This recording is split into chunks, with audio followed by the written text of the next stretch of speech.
Science will never give definitive answers. As the great philosopher of science Karl Popper said, scientific theories are not provable, but they are improvable. So there is always possibility to change a scientific theory. It's not a dogma, but it's as good as we can get at any given time. For the past 250 years, the Newtonian thinking was not questioned. The world is like this. The world obeys mechanical laws. It's like a giant mechanism. Once you put it into motion, it runs. And everything can be calculated. Everything that is real in the world are bits and pieces of matter. That's the Newtonian paradigm, basically. It's materialist.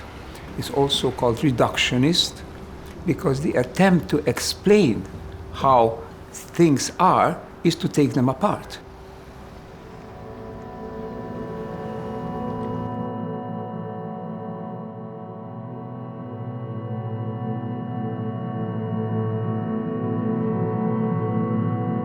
Now, the new paradigm that is occurring is almost, we could say, the opposite.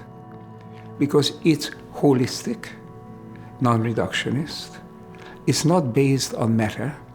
It's based more on process.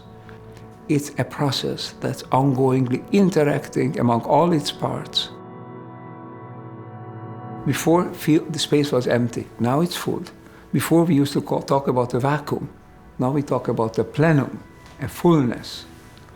So in this full universe, all things interact with all other things. Nothing is separate with any other things. Everything interacts as a whole system, and this whole system evolves, it changes, and this comes from quantum physics.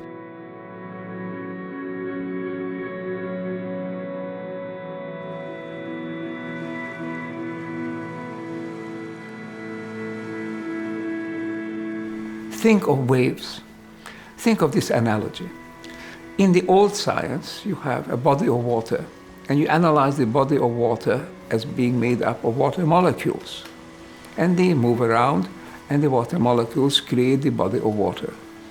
In the new science, you look at that body of water, and what you see is streamings. What you see is flows. What you see are waves. They interact, they move together.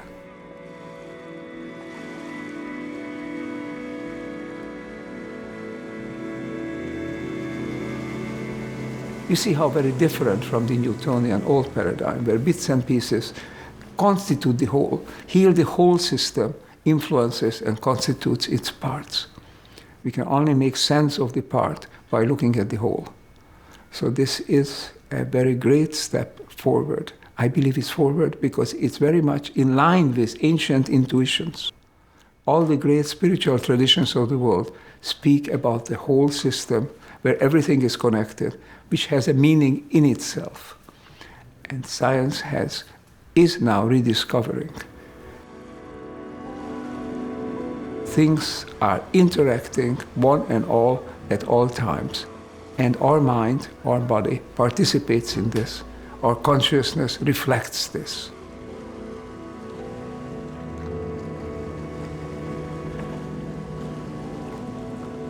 When we are connected to others consciously, then we have a feeling feeling of oneness, and this feeling is what we call love.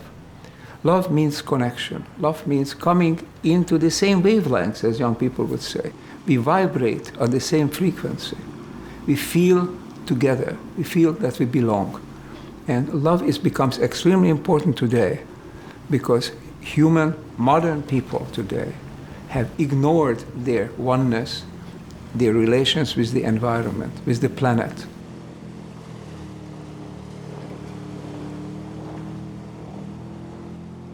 If somebody is not coherent with the world outside, then you become not a positive factor. You can be a criminal, asocial.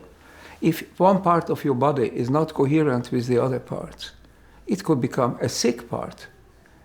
In extreme case, it's a cancer, because a cancer cell is not connected with the other parts.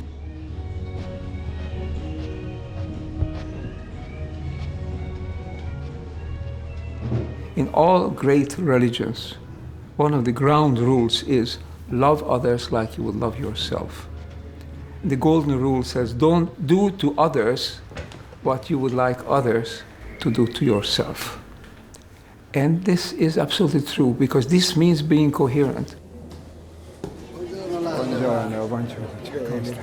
Dormito bene. Sì, buongiorno, dottor. The whole world is like a symphony. It certainly is harmonious. In spirituality, you will talk about a cosmic harmony. In the new science, we talk about coherence. Quindi adesso lascio la parola al professor Laszlo. Okay.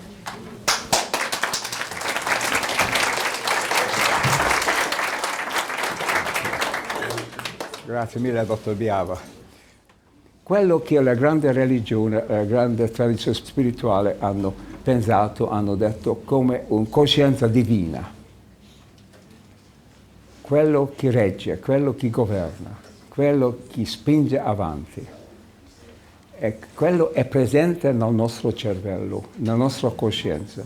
Quando entriamo in un stato di coscienza dove siamo più collegati con quella informazione nel mondo, a questo punto noi siamo online, noi siamo connessi con l'informazione nel cosmo. I don't believe that there is a separate entity that we can call God. I believe that God is in us, in all things. God is the direction in which the world is moving. God is the logic of the world, the meaning of everything that happens. It's not a random world. Whatever happens has a kind of a deeper logic to it, a deeper meaning. And we can call that God. If we agree that we call that deeper meaning God, then I certainly believe in it.